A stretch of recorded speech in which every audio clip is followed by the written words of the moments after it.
Hello! Hello, hello, hello! Magandang araw at magandang buhay at panibagong vlog na naman si Bonsai Stanglong po. So, samahan nyo ulit ako. Itong ating Argao Taiwan ay nag-wild. Okay? Kung mapapansin nyo, ang mga naka-wire payat. Okay? Tapos yung hindi naka-wire, mas mataba. Okay? So, yung nutrients ng naka-wire napunta na dito. Okay? Ano yung dapat natin gawin? So, tanggalin. Okay? Tatanggalin natin yung mga hindi naka-wire. Katulad din nito, mayroon ding namatayan ng sanga. Okay? Yan. Ito oh. Yung na-wire natin doon, namatay. Okay? Napunta na dito sa tumubo na ito. Okay, so kailangan nating bantayan din talaga. Okay? Yung mga hindi na kailangan na sanga. Yan, tulad yan. Tanggal. So, ang mangyayari niyan, lahat ng tumubo na hindi kailangan na sanga ay tanggalin. Okay? Kasi kung hindi natin tanggalin, mahihirapan yung naka-wire. Okay? Patayin ang umaagaw ng nutrients. Agoy. Paano naman kung umaagaw ng pag-ibig? Ganyan din ba? Agoy. Delikado, bebe. So, putol lang tayo ng putol dito. Okay? Ang iiwan lang natin dito ay yung mga sanga na naka-wire para ito ay lumakas at lumaki. Okay? Mabagal ang paglaki ng sanga kapag ang sanga ay naka-wire para lumakas ang mga sanga natin. So, kailangan talaga nating bantayan, lalong-lalo na itong argao, mabilis itong magsanga. Kaya kailangan natin dapat na mamonitor. Pinaka-basic ulit, ang pinapalaki natin dito ay yung primary branch. Okay?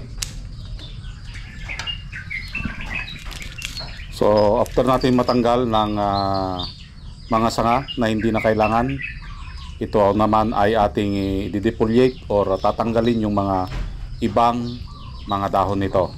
Okay, anong purpose nun? Para hindi gaanong mabigatan ang sanga, para mabilis din lumaki ang ating sanga. Okay, dahil ang pagpapalaki ng sanga, ito ay gumugugol ng taon. Okay, hindi isang buwan, isang linggo, malaki na yung sanga mo. So, may process, may proseso. Okay? Aabutin tayo ng taon bago natin ma-reach or makuha yung gusto nating taba ng sanga. Mabagal. Ang pagputol, madali lang. Okay? Split of seconds. Okay? Kailangan na mong putulin ng isang sanga, mapuputol yan. Okay? Ang pagpapalaki ang matagal.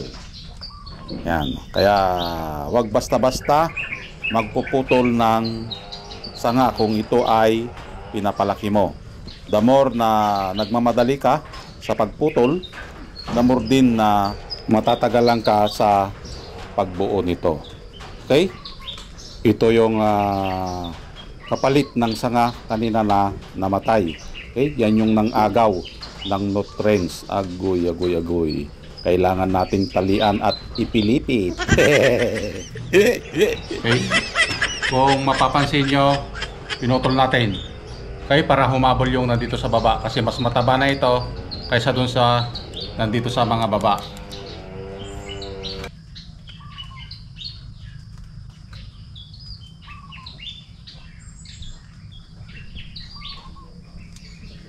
Yun. At natapos din natin. Okay, ito yung kanyang harap. Yan. Okay. So makikita nyo dito lahat may pasilip. Okay, itong butas na ito, yan, nakikita natin ito. Okay? Itong sanga na ito. Okay? Pasilip siya doon. Yan. Yung butas na ito. Agoy. Okay? So, inayusan na din natin ito ng ugat. Yan. So, tatanggalin natin yung ito para makita nyo. Yan. Naayusan na rin ito ng ugat.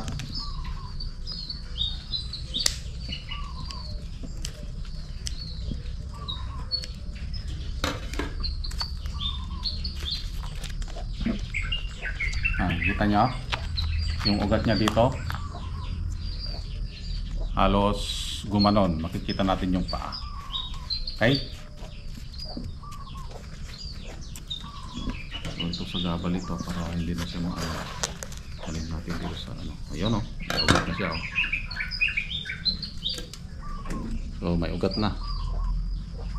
Okay? Transfer na lang natin. Ayan.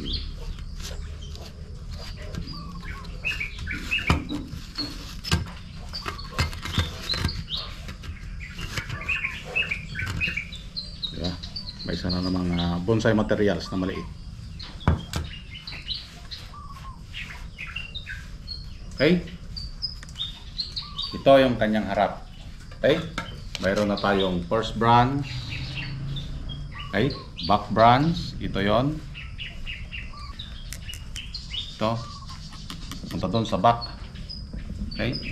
And then counter branch. Ang counter branch, ito yung kina-counter niya, kaya tinawag na counter branch. Okay? Ganito. Ito din yung magsasarado dito. Okay? And then, kung tubuan dyan, tubuan. Dito tayo kukuha ng apex, yung pinakaulo. Okay? So, kung iikutin natin, ito yung kanyang kinalabasan. Okay? Yan. So, ito yung kanyang harap. Okay? Ito yung kanyang harap. Yan, makikita nyo. Yan. Okay? At ito yung kanyang back. So, wala muna tayong putol-putol dito. Okay? Dahil nagpapalaki tayo ng sanga. Okay? So, antayin natin to. Maganda ito pag ito ay nabuo. Maganda. Okay? So, maraming salamat at nakarating na naman tayo sa dulo ng aking video. Hanggang sa muli. Bye-bye!